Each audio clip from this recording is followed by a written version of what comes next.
Despite the approval of the 2022 budget on Tuesday, stakeholders continue to demand a revision of some of the fiscal and economic measures contained in the document.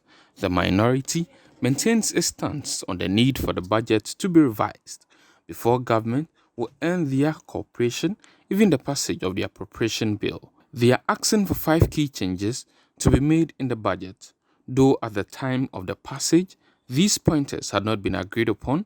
The finance minister, while making his concluding remarks ahead of the approval, expressed commitment to dialogue more on some of these issues. On the matter of the e-levy, though the minister reiterated its essence in meeting the fiscal targets in the 2022 budget, he indicated the engagements are ongoing with various stakeholders to ensure smooth implementation of the tax.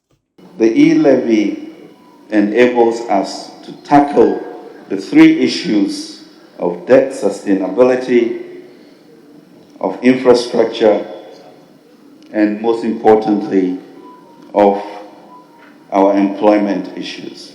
We have 11 million people, youth, and we have in this budget introduced the largest ever youth program of 10 billion Ghana cedis to ensure that the entrepreneurial nation that we seek will be achieved. Citi News sources in the Chamber of Telecommunications confirmed these engagements and indicated that inputs have been made on how best to maximize the benefits for all stakeholders. But the minority says the government has been entrenched on its position as attempts to get a review of the rate has been fruitless. We don't support the e-levy in its form and character as announced in paragraph 315 and 316 of the budget statement. Our indication to them to revise it to take care of the ordinary people, particularly people who depend on $100 remittances from abroad, even when the ranking member of finance schooled them, that not all the remittances go to household. Some of it is for purposes of business, capital.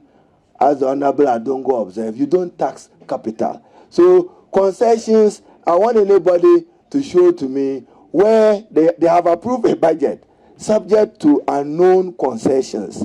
The concessions are known only to Minister of Finance and to the Honorable Osechi Mensah Bonsu.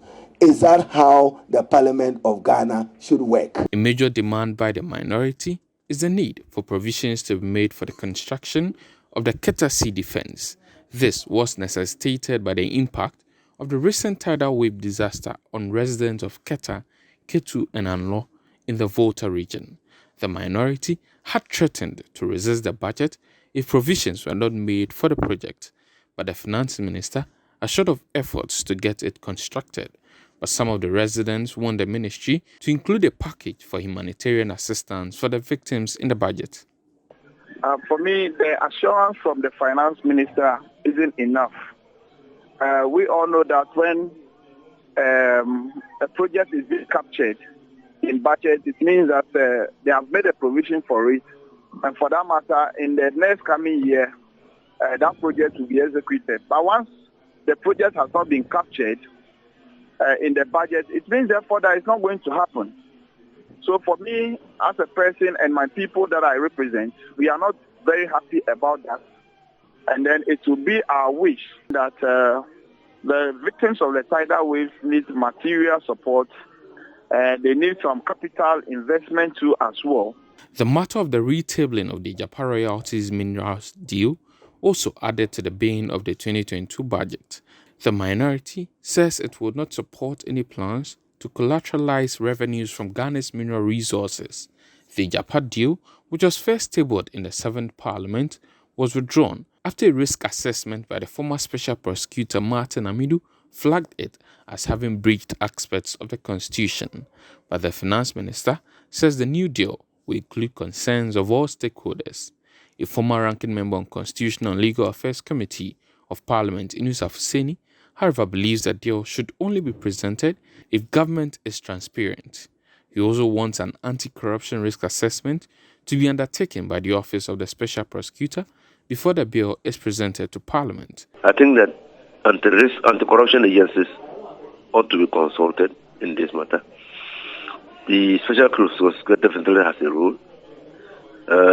His predecessor had assessed the first transaction to be tainted with corruption. So any other reintroduction of the expert will require that the special prosecutor's input be made in whether or not the transaction is above board. Other aspects of the bill that may need a review, according to a minority, is a reversion of the discount on the benchmark value, as well as issues relating to GNPC acquisition of stake from Aker Energy and AGM Petroleum.